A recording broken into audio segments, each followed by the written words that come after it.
Sir कल जो एक आपने एक आरोपी को पकड़ा है, 8 गाड़ियां मोटरसाइकिल उसके पास से आपने जब्त किया है ऐसा बताया गया है। तो हमने आकर देखा है पुलिस स्टेशन में क्या 8 गाड़ियां लगी हुई है, उसकी फोटो भी हमने ली है।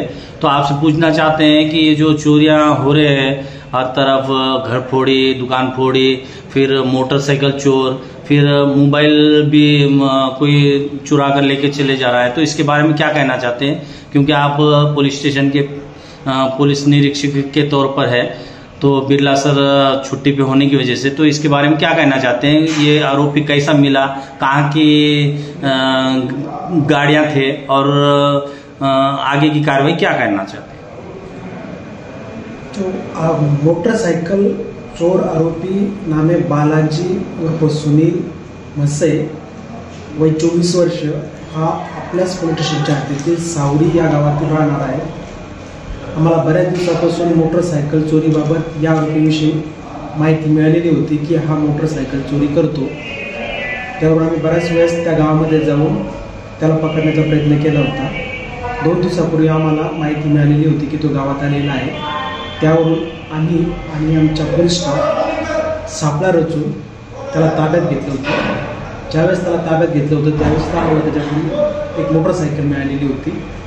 त्यानंतर त्याला ताब्यात घेऊन त्याच्याकडे अधिक विचारपूस केल्याच्या नंतर आमच्याच पोलीस स्टेशनला अपराध क्रमांक 308/24 हा दाखल होता। त्याच्यात चोरीस गेलेली मोटरसायकल सुद्धा त्याने चोरली असल्याचे आम्हाला माहीत झाल्यानं त्या आरोपीला आम्ही सदर गुन्ह्यामध्ये ताब्यात घेतलं। आम्ही बरीचशी चौकशी केली। त्याने वेगवेगळ्या ठिकाणी काही मोटरसायकली असल्याचे सांगितल्या, परंतु ते बरेचसे काही अजून मोटरसायकली सांगत नव्हता।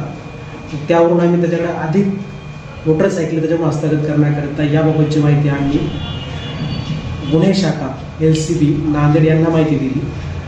त्यांनी सुद्धा त्याला ताब्यात घेऊन विचारपूस करून त्याच्याकडून आम्ही जी एक मोटरसायकल त्याच्याकडून हस्तगत केलेली होती, त्या व्यतिरिक्त इतर 7 मोटरसायकली त्यांनी त्यांच्याकडून हस्तगत केलेल्या आहेत।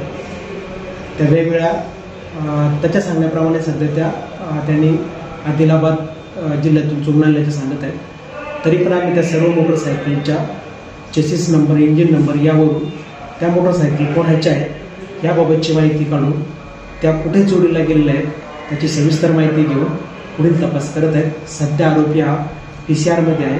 त्याच्याकडे अजून काही मोटरसायकल मिळतात का, त्याला कोणी अजून या गुन्ह्यामध्ये मदत केलेली आहे का, याबाबत सविस्तर विचारपूस करून पुढील तपास करीत आहोत।